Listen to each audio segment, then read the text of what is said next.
What's going on, everyone? Thanks for joining Feature Junkie. My name's Ed, and today we're going to be talking about The Last of Us. Created by Neil Druckmann and Craig Mazin, starring Pedro Pascal and Bella Ramsey.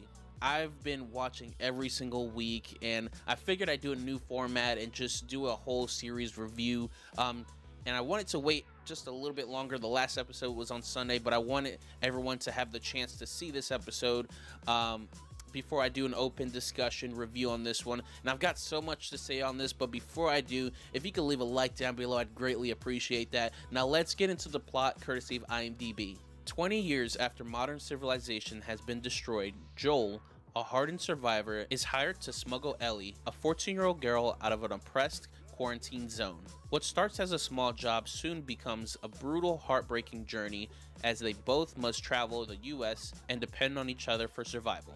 So if you guys don't know, this show is actually based off a video game called The Last of Us. This series itself is a 9-episode series on HBO Max. You guys can check it out there, and I can't recommend it enough. Now, me personally, I have not played the game, but I can just only assume that this has to be the best video game adaptation to movies or TV shows. I mean, what they're able to do in such a short period of time is just so incredible. You care so much for these characters, and I just can't say enough about it. And really, when people think about this show, they think zombies, and they do have that stuff in here, but really, besides episode 5, there isn't that much, infected people in this show. And for this to be a zombie type of show and not have zombies or infected that often, that really tells you they do a tremendous job with character development. I've got a lot to say about Joel and Ellie, which are played by Pedro Pascal and Bella Ramsey, but I want to start with the other characters that they've developed around the show first. So besides those two characters, really around the show, there's a lot of one-off episode with these characters that they bring in. Like, you see Tommy and Tess and Sarah through flashbacks and stuff like that, but if I can recall, they're probably in 1 or 2 episodes throughout the series. Then you have Riley and Henry and Sam, which that whole situation was just so heartbreaking. But there's 2 characters outside of those people that I'm sure you guys already know who I'm going to talk about, is Bill and Frank. In the first 2 episodes of The Last of Us, they are moving at all cylinders. Everything is just so action-packed, so emotionally driven, and you're just so invested in the show. And then episode 3, they take a complete pivot to tell a side story of Bill and Frank's relationship and how they are coping with, life after the apocalypse. And guys, this has to be my favorite episode of this series, and honestly, one of the best episodes I've seen in any TV series in such a long time. And while some may think, this episode is thrown out of left field, which it kind of is, I really believe that this episode has a bigger meaning in the entire series, and really a great message to go forward, saying, in life, when things get hard or things may change. Obviously, in this episode, in this series, the apocalypse happens, and it's not the best conditions.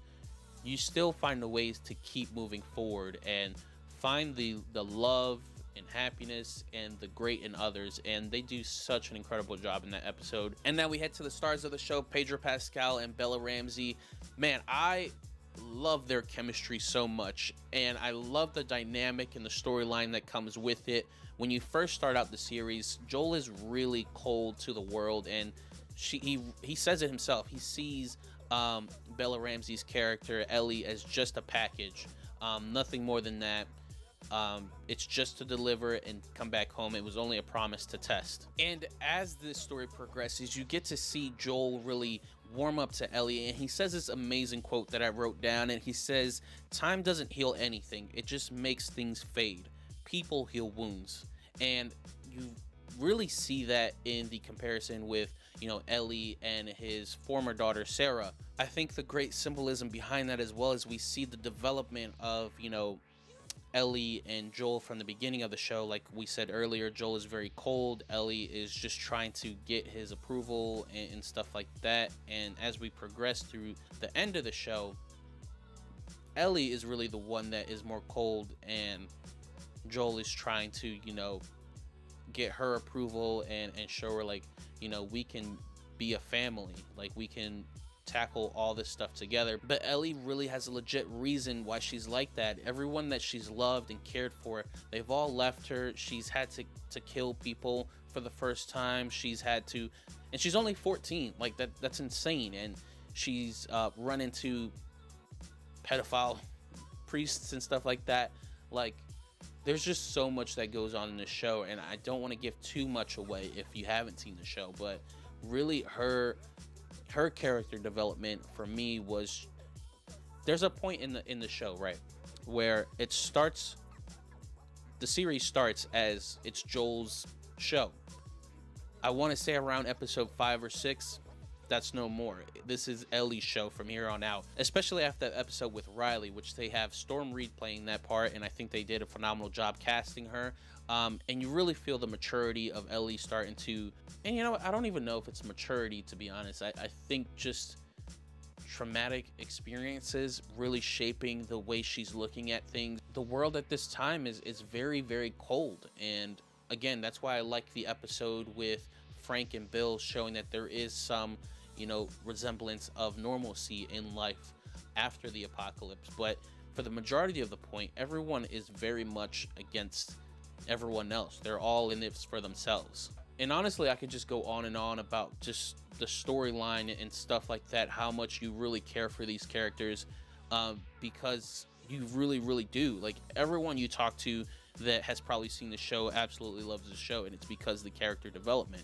Again, one of the craziest things, because this is a zombie infection type of show. But moving all that aside, the directing, I think, was beautifully done. It looks like it's a film's type of budget, but they do so many things that are really smart in certain locations. These set designs are incredible. You know, speaking with people that have played the game, there's amazing tie-ins, and it's a great adaptation to The Last of Us. I think there was elements of the second game of The Last of Us in this series as well. This show has also already been confirmed to have a second series coming out, I believe next year. So I'm really excited for that one as well. I believe it's going to be a time jump, which is insane. I'm really excited for that. I geek out for shows like this, and I can't wait to see what they do next. This has to be my favorite show of the year so far. It's going to be tough to beat, to be honest. But I really want to hear what you guys have to say about this.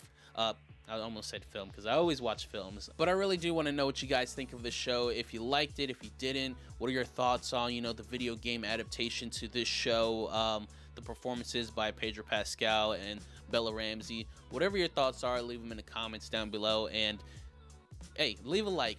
It really helps a lot. Just leave a like. You know, share with your friends, your family. Go ahead and subscribe down below if you want. You know, it is what it is. But it's really great talking to you guys, and I'm so excited to get more The Last of Us in the near future. So I want to thank you guys so much again just for joining me here today on Feature Junkie.